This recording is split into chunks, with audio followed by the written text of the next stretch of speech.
Catus Maximus here. Ended up finding this at the return shelf. It was still like 50 bucks, but I think Harbor Freight's charging like 65 or something for this Quinn 24-inch Indexable pry bar. The hilarity, commercial duty, heat-treated chrome vanadium, all that's just good. It is made in Taiwan, it's not Chinese.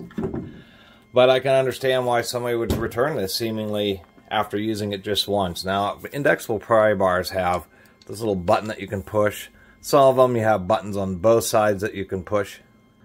But essentially they have this long hook so that you can articulate it and put it into whatever position that you need. Actually, let me flip it around here. You can even flip it all the way back, which can be quite handy if you're trying to, say, pry out certain things where you just don't have much access where you're trying to pry, but allows you to get the bar all the way out. These things are pretty handy for getting out things like half shafts, front wheel drive, automotive axles. Use snap rings that hold them into the transmission. Oftentimes there's like a little area where they kind of inset in, so actually having this back curve allows you to get in there. You can articulate whatever direction you need, get under the half shaft and be able to pop it out more easily. But the reason why I think this was returned, and I can understand, is a couple of things. The reason some have two buttons is so that the splines interact with both sides of the head. On this one, what they've done is that this button has a square, and at the end of the square you can just see their splines. Those splines mate with just this side of the head. So all the force is coming through this side of the fork and being transferred to the eyelet. And that eyelet is pretty darn thin. It has a reasonable diameter, but not that much. This bar, that eye is what will break. And that's actually what I've read on a bunch of articulating or indexable pry bars. It's the eye that always breaks. That's why this, even for being 24 inches long, why this seems to be such a small, it's like a 5/8 diameter shaft, is so thin compared to, say, a nearly equivalent length pry bar such as this Klein 3248. Now, this pry bar would handle just half the force, or a fraction of the force of a heavy-duty Klein like this, and I'd still absolutely recommend a ironworkers bar like that if you want an actual heavy-duty pry bar. But they make this handle only as thick as the eye is strong. And so when you press it, what ends up happening is those splines retract. You can see them there, and then you can articulate the head. The button stays in the same position because it's broached through a square, and then you release it and it re-interacts with the splines again. But since it's only on one side, when you're prying with it, it's not distributing the forces totally evenly on the eye, allowing it to want to fail.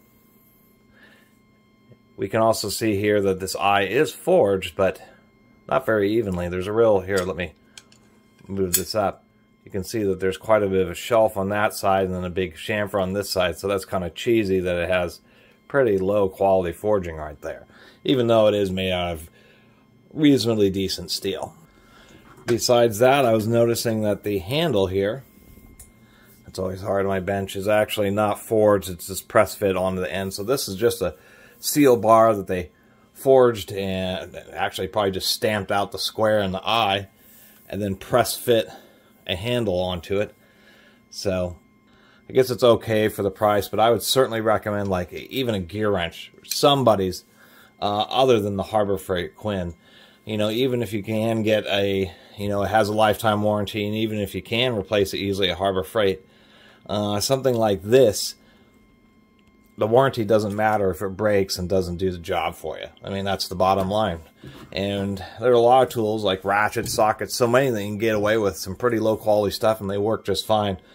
But when it comes to pry bars, low quality ones break and bend and they just don't do the job. So I always recommend at least investing a little bit of money into more professional brands, because they're not actually a lot more money and you get a whole lot more strength, just like this Klein 3238.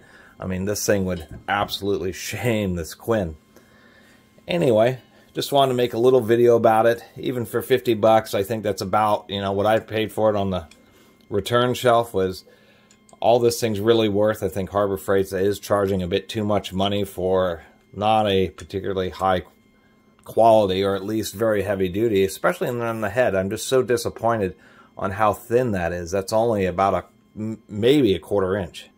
And for such a heavy duty, you know, fork on it, or paw or claw, whatever you want to call it, it's just a shame that they didn't make that a whole lot thicker. It's kind of one of those items where you really wonder if during testing or product development, if they really put a proper amount of force on it. That's all I'm saying.